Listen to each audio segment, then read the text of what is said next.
Fala, Reverendo Vitor Maia. Ei, Fefe. Ei, Ana, ei, Létia. Gente, eu tô muito feliz que vocês estão tudo aqui, cara. Poxa, que moral, cara. Muito obrigada. Que bom que a gente faz isso chegar. Eu sei que vocês estão, assim, cansados de live, mas que bom que vocês estão aqui, que a gente pode construir isso junto. Tô tentando pôr a Duda. Deixa a Duda entrar. Deixa a Duda entrar. Estou amando. Ah, Lulu, você é suspeita. Colete Lucas. Ei, lindona! Ai, lindona, que saudade de vocês! Rafael Gaia. Gente, cadê Duda? Aqui, ó, Duda. Pronto. Aff, pronto.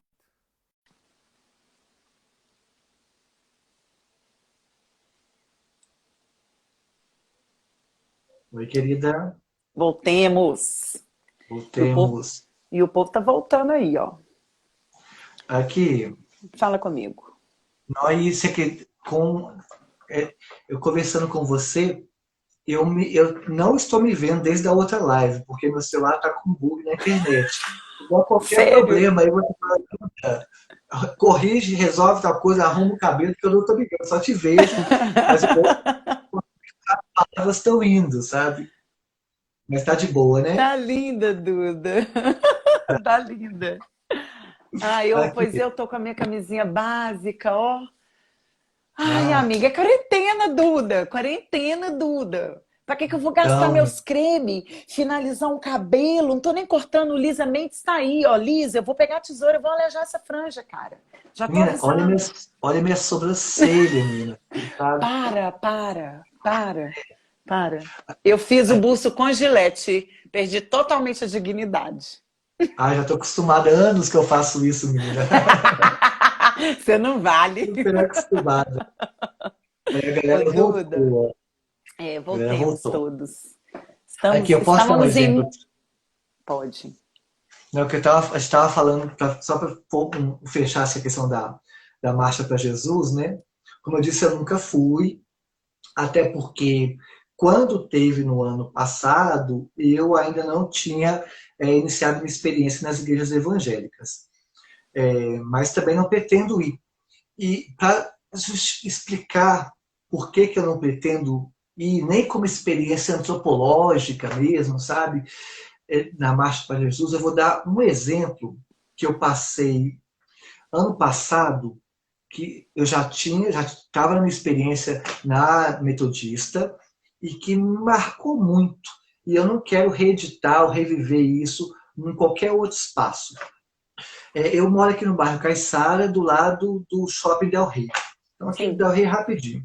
Eu, minha companheira, para quem não me conhece, sou casada com uma mulher cisgênera, tenho uma filha chamada Sol, está dormindo agora, Nossa, e aí, uma pausa. Outro dia eu ah, vi você dando comida para ela, livre demanda, feijão, isso, moranga, tudo. arroz. Eu falei, crê em Deus Pai Todo-Poderoso. Ela come com a alma, menina. Aí fomos nós pro Shopping Del Rey. Aí fomos, de voltar pro shopping, eu fui pegar um táxi. Quando eu pedi o taxista me olhou com um olhar assim de desprezo e nojo absurdo por mim. Porque a violência ela começa nos olhares, Ah, né?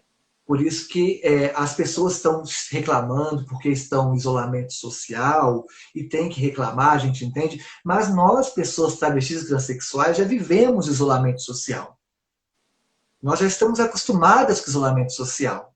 a Né? margem. Segundo a UFMG, que mapeou as transexuais de Belo Horizonte, 6% das travestis foram expulsas de casa com menos de 12 anos de idade. seis por Misericórdia. cento das travestis foram expulsas de casa com menos de 12 anos de idade. Então, Duda, assim, que travesti que tinha vida sexual ativa com menos de 12 anos de idade, que não fosse um abuso, e aí exatamente, é expulsa. Ah, exatamente. que paizinho. Parabéns, Brasil. E aí, como nós somos expulsos de todos os espaços, parece que só nos é dado a esquina de madrugada. E nem é dado, é conquistado. Porque se dependesse da sociedade, nem direito à prostituição de madrugada nós teríamos. Porque, para quem não sabe, 90% das travestis estão na prostituição. Se 90% das travestis estão na prostituição, é que nós somos expulsas também no mercado formal de trabalho. Então, é só a esquina de madrugada, né? Porque nem direito ao sol nos é dado. E quando eu falo que não é dado direito ao sol, é porque dificilmente você vai encontrar uma travesti de manhã comprando pão na padaria. Porque a violência é tamanha e nós preferimos ficar em casa a enfrentar os olhares que nos exotificam, hipersexualizam, ridicularizam, né, e coisificam. Porque a violência começa nos olhares. Então estava eu voltando de táxi, e o olhar do taxista, quando eu chamei o táxi, foi aquele olhar assim, extremamente violento. Mas a gente precisava pegar o táxi, entrei. Quando eu entro no táxi, eu entrei na frente, atrás estava minha companheira e minha filha. O taxista ligou o carro, começou a andar, e aí nessa ele liga o som, numa música gospel, assim, mas ele colocou muito alto, e começou a cantar aquela música de lá para cá. E eu sou professora de literatura, né, a gente interpreta personagens, e eu entendi perfeitamente que o que o taxista estava fazendo é querer me salvar. Salvar do quê? Dele? Para o carro que eu É, desço. salvar dele, exatamente, para o carro que eu desço. E ele, assim, cantando a música alta, cantando alto e querendo me salvar. E a violência foi tamanha que me paralisou. Eu não consegui chegar e falar para ele, por favor, abaixa a música. Ou, por favor, para o carro. Foi extremamente violento, assim, eu fiquei imobilizada. E aí eu parada, imobilizada, vim até aqui em casa, quando nós descemos, assim, dor de cabeça, a minha companheira percebeu que era a situação de o taxista querendo me evangelizar. Aí eu perguntei assim, eu fiquei muito mal, foi uma transfobia que me marcou profundamente. Eu já estava na minha experiência evangélica, sabe? Era um irmão de fé ali, agindo daquela forma, e eu pergunto, sabe, que fé que ele está praticando ali? Essa fé autoritária, eu quero distância. E é com essa fé autoritária que eu não quero me deparar de novo. Então eu não quero ir na marcha para Jesus para me deparar com esse tipo de fé, de pessoas que querem me salvar dessa forma tão violenta, colocando goela abaixo a fé dele. Eu tenho uma frase que eu gosto muito do Papa Francisco, que acho que traduz muito o que eu penso sobre fé. O Papa Francisco falou que fé não é buscar, ou melhor, fé não é ir ao encontro da doutrina. Fé é ir ao encontro do Cristo que há no nosso coração. Sabe? Então, não é essa fé autoritária que eu quero justamente um espaço que possibilite entrar com o Cristo que há em mim. Enfim, por isso que não pretendo participar dessas marchas para Jesus, sabe?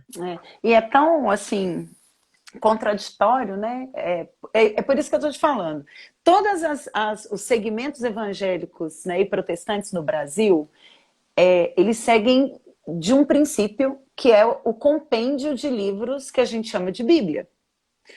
E se a gente for entender até historicamente, o judaísmo e o islamismo também vêm dessa, né, dessa mesma fonte, com seus detalhes, alguns livros sim, outros não.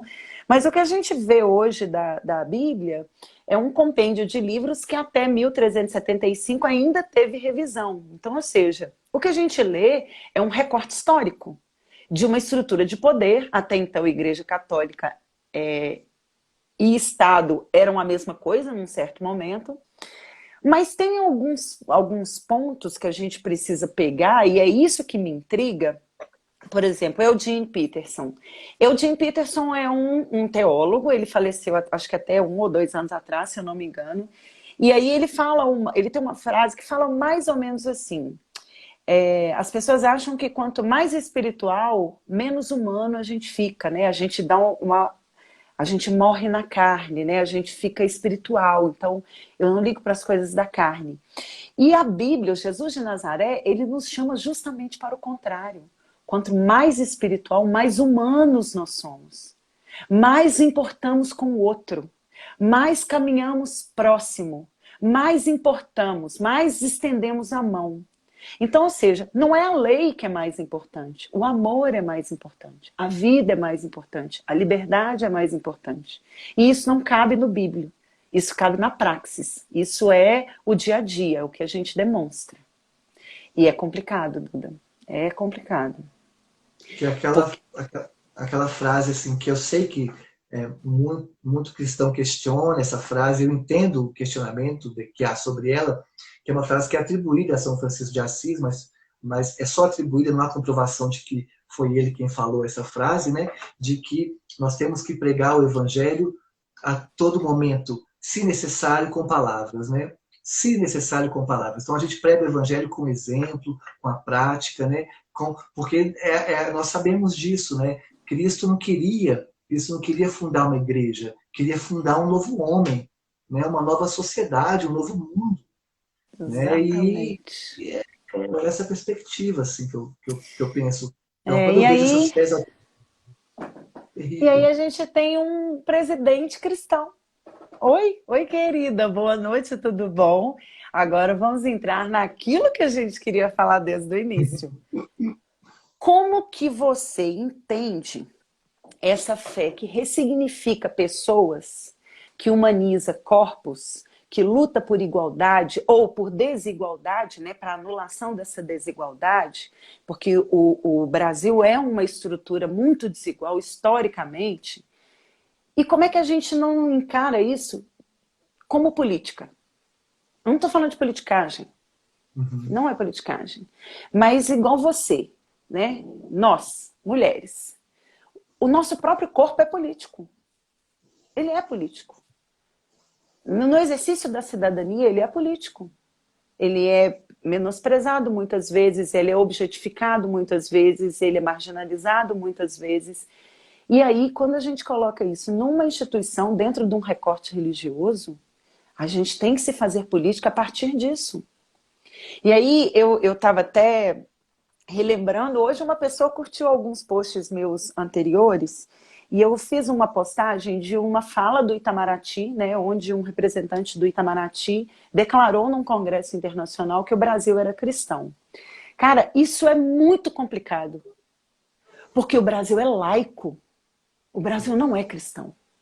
Mesmo que a gente tenha 98% de cristãos no Brasil, a gente tem que lutar para aqueles 2% serem livres para ter religião ou não. Porque isso é democracia. Então, se a gente está partindo de um discurso que vem do Itamaraty, já numa teocracia, ou seja, já determinando que a nação tem um ponto de vista a partir de uma instituição de fé, nós estamos ferrados. Nós estamos literalmente ferrados. Porque aí o que a gente vê? A total manipulação da estrutura de poder vinda, né, de várias instituições, né, não é uma, nem duas, nem três, e que foge completamente ao propósito do evangelho. E é muito difícil, porque quando as pessoas falam assim, mas como assim, né, você é crente? Eu falei, amém. Evangélica, eu gosto de falar que eu sou evangélica. Evangélica engajada. O povo morre de rir. Mas, cara, é isso. Toda a minha estrutura de ser humana, de estrutura social, a minha socialização, os meus grupos, né? Eles são a partir desse ponto que não é só evangélico, né? Não é só cristão, cristocêntrico, vamos falar assim, mas ele envolve o que Cristo envolve com isso aí. E aí a gente tem anos e anos, né, de uma doutrinação de falar assim, religião e política a gente não discute. Religião a gente não discute. É a minha opinião e eu falei, não, eu não estou querendo mudar o seu ponto de vista. Eu só quero que você releia as escrituras a partir desse Jesus de Nazaré, que talvez alguma coisa não está legal. E aí eu vou tocar num ponto muito delicado aqui, mas eu quero usar esse exemplo. A teologia da prosperidade. Né? Dentro dos livros da Bíblia, Duda, a gente tem vários tipos de teologia, vários. A gente teve teologias bélicas no Velho Testamento, a gente teve teologias da retribuição, o livro de Jó, né? É um exemplo clássico da teologia da retribuição. Só que a gente só fica sabendo disso dentro da teologia, quando você estuda teologia. Nos púlpitos, na rua, na esquina, naquelas igrejinhas de porta de garagem, não se fala isso, não se fala. Isso não é, a gente não entra nessa profundidade, é só um discurso pronto, raso muitas vezes, Não estou desmerecendo, tá, Duda? Eu sei a importância que a igreja evangélica teve na década de 70 e 80, quando teve o êxodo rural, e que as pessoas desapropriadas de fé e das suas terras, o único lugar de acolhimento que elas tiveram foram as igrejas evangélicas. As igrejas evangélicas tiveram um papel de ressignificar a existência daquele pessoal ali marginalizado, na favela e etc. Eu não estou falando isso. Como a gente sabe dos conventos, né, e dos mosteiros que tiveram seus papéis sociais junto aos pobres, aos marginalizados, nós não vamos entrar, né, nem desmerecer nenhum, né, não fazer um anacronismo aqui, desconsiderar tudo que foi dito. Mas tem alguma coisa que está errada. Então, quando a gente pega a teologia da prosperidade, você fala assim, olha, se você está lendo essa Bíblia aqui com relação a monetizar, a mercantilizar e a prosperar financeiramente, eu até respeito que você a queira ler assim, mas não desfaça daquele que quer humanizar, que quer ter relações humanizadas a partir desse mesmo livro. Porque tem relatos aqui. A gente precisa fazer realmente essa reflexão através de Jesus, né? E como se diz na teologia, usar Jesus como chave hermenêutica. Se a gente pega esse livro, coloca numa peneira e peneira ela todo, essa peneira tem que ser Jesus. O buraquinho, se é largo, se é pequeno e etc., é Jesus que vai determinar. E aí o resto é teologia. O resto é a lente que a gente coloca, o ajuste que a gente coloca para ler ou não esta ou aquela passagem.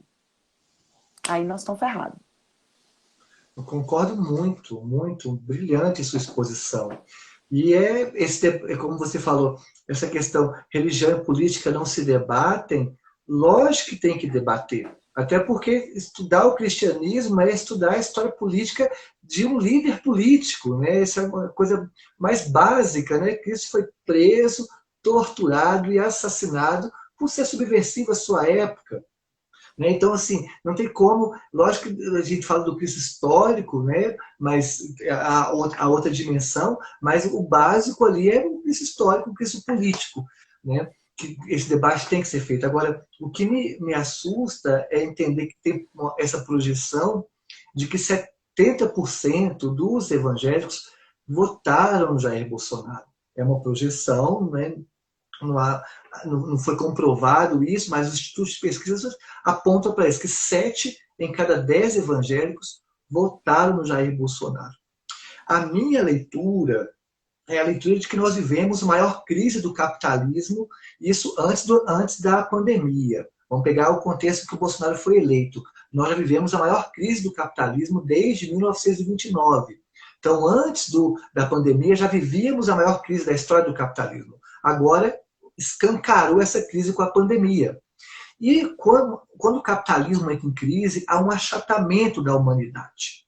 Né? Queremos reduzir a coisa, máquina, objeto, que só trabalha e só produz. Né? Então, se querem achatar a humanidade, a fé é uma dimensão fundamental para a humanidade. Então, esvaziar os templos de fé, esvaziar as pessoas de fé ou rebaixar a fé das pessoas é uma forma de rebaixar a nossa humanidade também. E no capitalismo tudo é lucro, tudo é mercadoria, a fé se transforma também em mercadoria. Né? E por isso que, pelo menos não sei se você concorda comigo, mas eu acredito e defendo, né, que nós sejamos cada vez mais espiritualizados, porque a religiosidade em si não basta. A bancada evangélica é uma bancada religiosa. Eu não tenho a menor dúvida de que todos que estão naquela bancada são religiosos. Mas o que essa religiosidade aguda, profunda, enraizada deles trouxe de melhor para a vida deles e para a sociedade, para a vida espiritual deles e para a sociedade? Né? Não adianta, na minha leitura, assim, não basta ser religioso. Né? Nós temos que buscar para uma sociedade espiritualizada. E essa espiritualidade está sendo... há um processo de erosão, né, por causa da crise do sistema capitalista. Então, cada canto, né, eu morava no interior do Rio de Janeiro, Rio das Ostras. Em Rio das Ostras, eu morei 3 anos lá, literalmente, em cada esquina você tem uma igreja. Mas é uma igreja com uma pobreza muito grande no discurso religioso. uma pobreza na fé, uma pobreza em vários campos. Lógico que ela tem um papel importante ali, sabe? Mas eu pergunto, cadê a espiritualidade desses espaços? Há como emergir uma espiritualidade dentro do sistema capitalista em crise? É esse que é o debate na minha leitura, sabe? Duda, é difícil isso. E eu vou cagar uma regra aqui, porque o que eu faço de melhor na vida é cagar uma regra. Cara, a gente podia citar Walter Benjamin, que eu conheço pouquíssimo, e ele faz uma crítica muito séria dessa relação entre o protestantismo e o capitalismo, desde a época, né? Enfim. Mas o que a gente vê, Duda, é que existe uma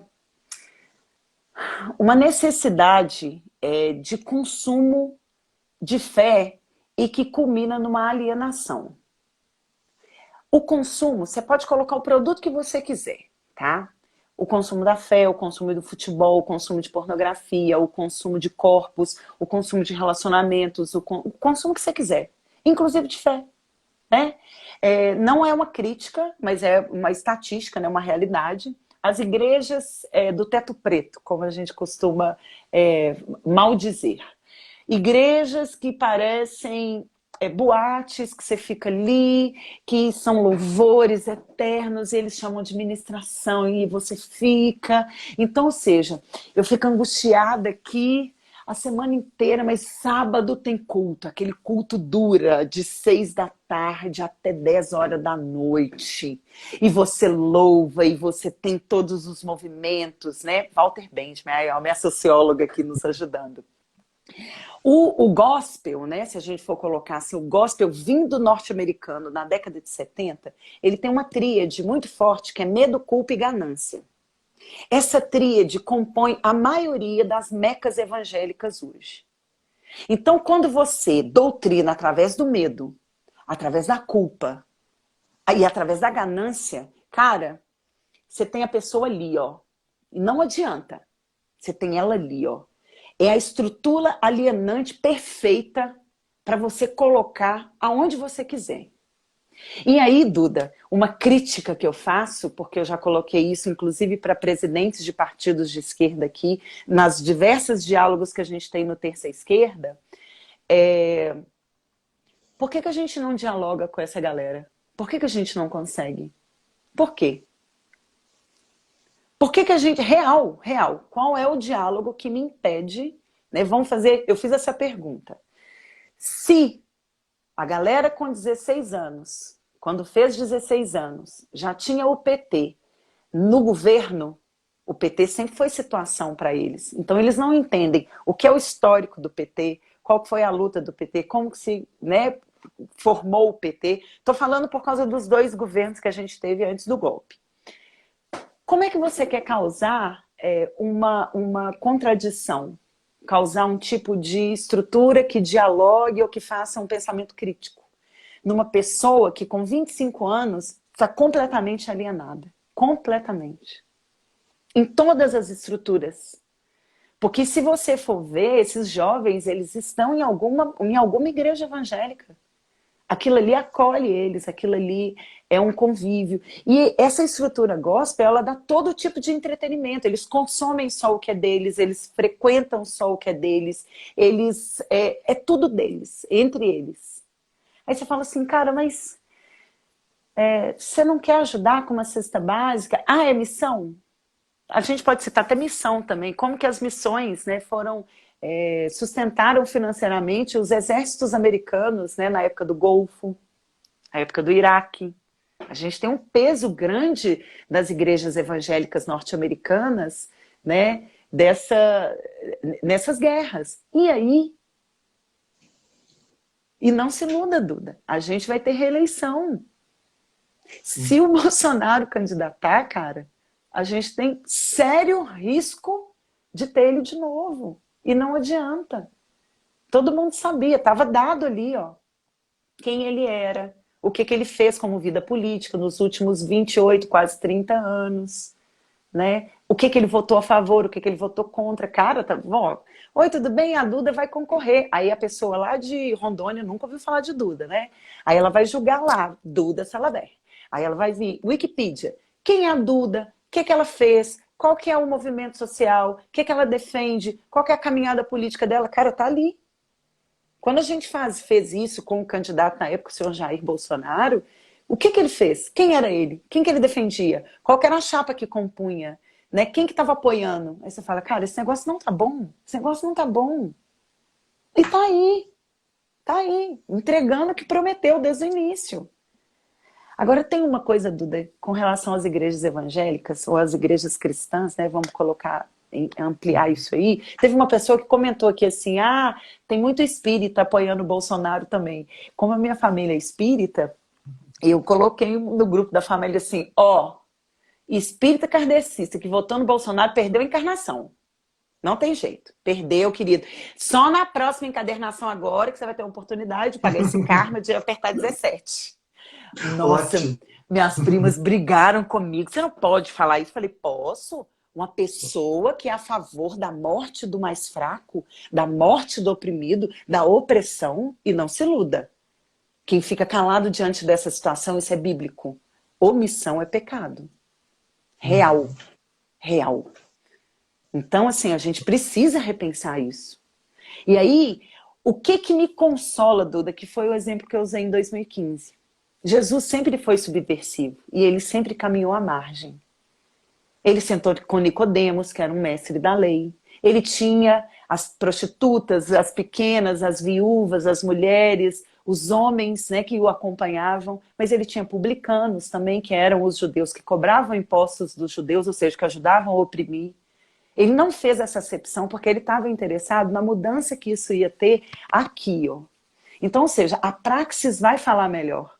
Então a gente precisa continuar caminhando. A gente precisa se juntar cada vez mais. A gente precisa ser relevante. E aí, sinceramente para mim, né, eu lembro muito do exemplo do Betinho, quando ele recebeu uma ajuda de um bicheiro no Rio de Janeiro e ele foi duramente criticado. Né, ele recebeu essa ajuda para poder colocar no Fome Zero, né, para poder agir em favor daqueles que estavam necessitados, e foi criticado porque esse dinheiro era da subvenção. Aí você fala, velho, olha, são pessoas com fome. Eu não roubei, não é uma fonte legal, assumo, ele assumiu publicamente. Aí, ó, Zaqueu e Mateus, amém. Nós temos aqui o Samuel está nos ajudando, porque eu sou péssima com essas referências bíblicas. Então, assim, a gente tem que continuar caminhando à margem, Duda. A gente vai caminhar à margem até quando for preciso. Sabe? A gente vai estar ali. Ai, da onde você é? Eu posso caminhar com você? Pode. Não tem placa dourada, não tem ar-condicionado, a igreja não tem ar-condicionado, sabe? Mas é isso. Porque a gente tem que fazer por isso, pode falar. Então, você deu o exemplo do Betinho, tem uma frase do Bertolt Brecht, né, que eu adoro, dramaturgo alemão, que é primeiro o estômago, depois a moral. Primeiro o estômago, depois a moral. O tempo da fome não é o tempo da ideologia. Né? E com essa pandemia que nós vivemos agora, nós estamos no tempo da fome. Então, é no mínimo hipócrita você cobrar, né, um posicionamento ético, moral de pessoas que estão, né, lutando por tempo da fome ainda. Parte da esquerda, isso antes né, da pandemia, estava lutando, debatendo revolução, que é um debate que tem que ser feito mesmo, mas você tem uma parte da sociedade que está ali lutando pelo pão ainda. Então, a gente não quer só comida, quer bebida, diversão e arte, a gente não quer só o pão, quer também a rosa. Sim. Mas é importante entender que as pessoas estão no tempo do pão. E que se a gente ficar na narrativa do tempo da rosa, a gente distancia dessas pessoas, né?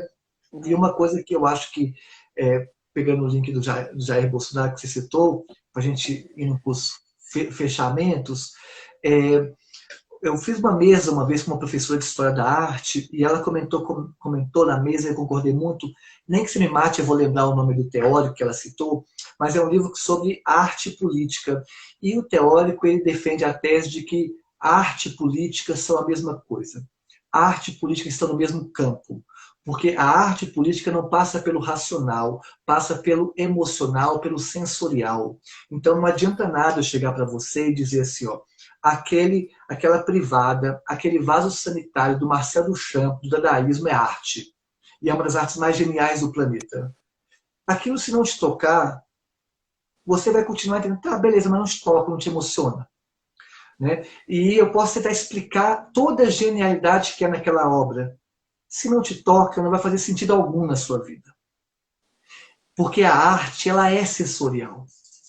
Ela não passa necessariamente pelo racional. Que é a mesma coisa no campo da política. Nós sentamos na época do vira-voto com todas as pessoas que votaram no Bolsonaro e explicamos por A a Z os motivos de por que o Bolsonaro não era o melhor candidato. Não adianta. Extrapola o racional. Vai para o campo sensorial, porque arte, fé, loucura estão no mesmo campo. Não são sinônimos, mas estão no mesmo campo. Arte, fé e loucura estão no mesmo campo.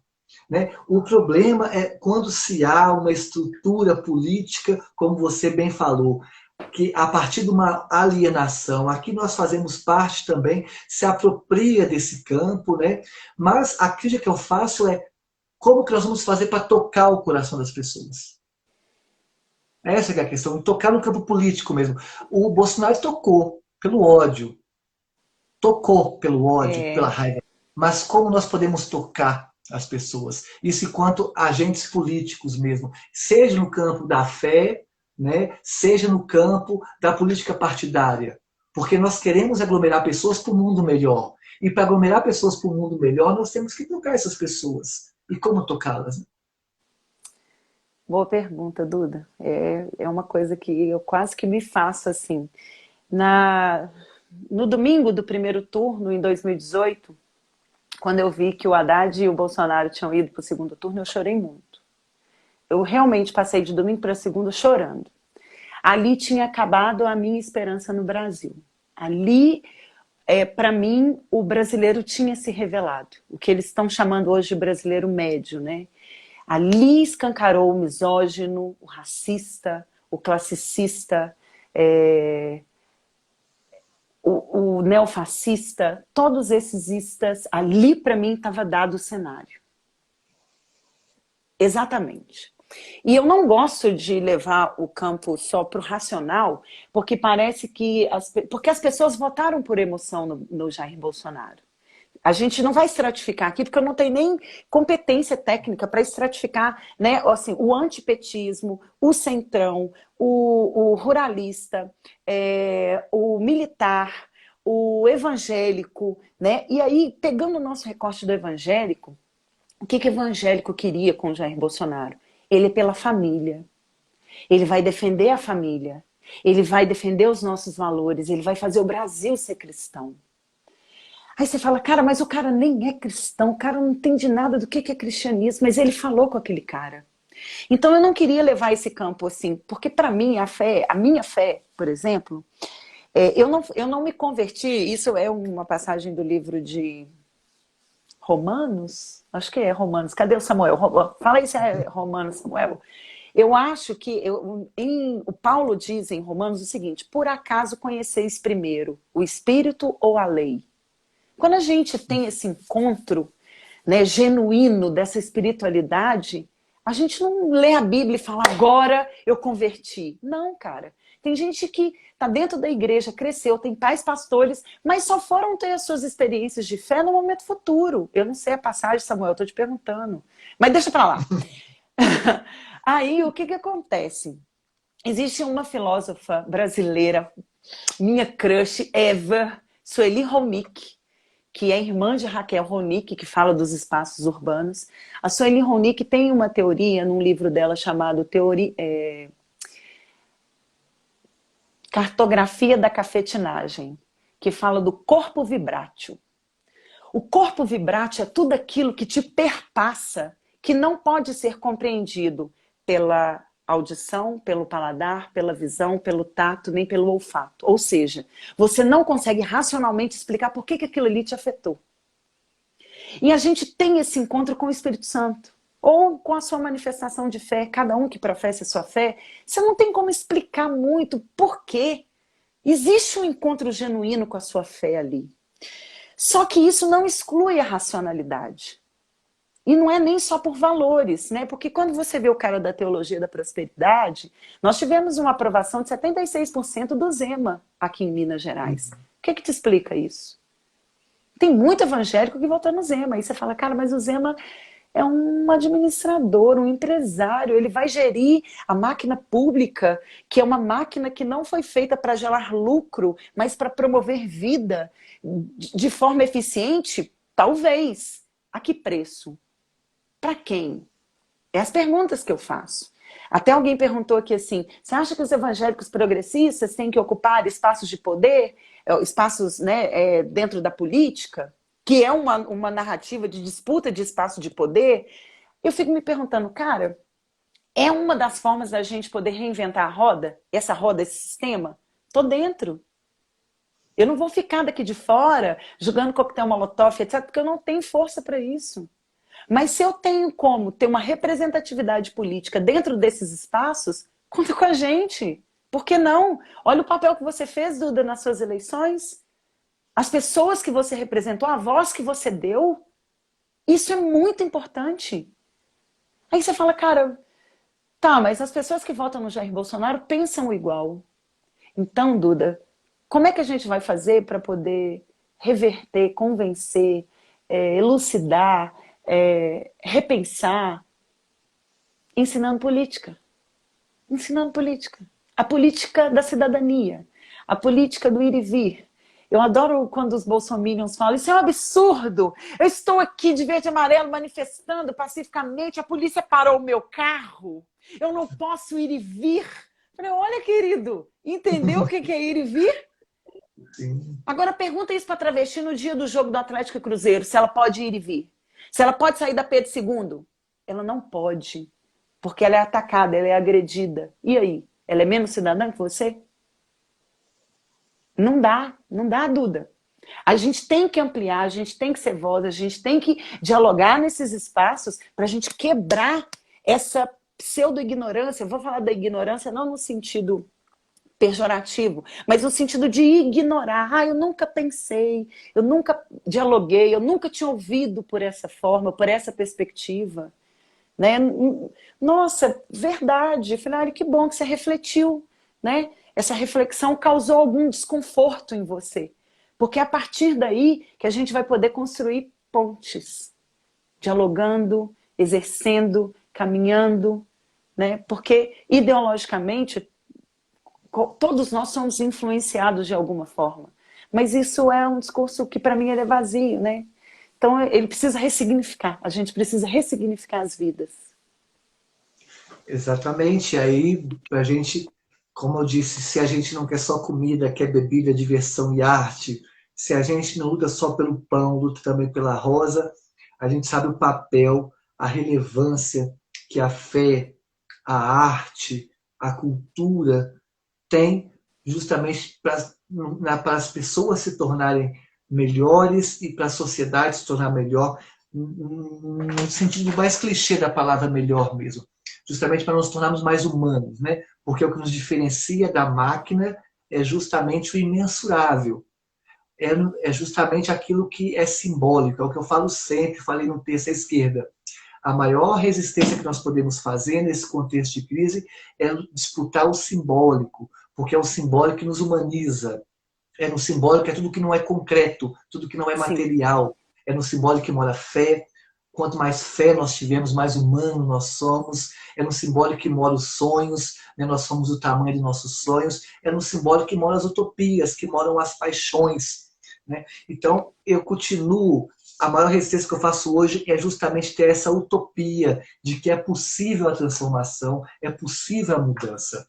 Por mais que nós tenhamos Jair Bolsonaro na presidência, por mais que nós estejamos passando um contexto de pandemia, eu luto diariamente para não perder a fé, para não perder a esperança. Porque o que eles querem é justamente que nós sejamos exclusivamente máquinas. E não Amém, tenhamos Duda. direito à coisa mais profunda nossa, que é a fé. Então, Verdade. bora continuar na resistência. Nós Bora. vamos ter que encerrar, porque eu tenho outra live daqui a pouco, mas deixaram no comentário aqui para lembrar as pessoas que amanhã é o último dia para regularizar o título de eleitor.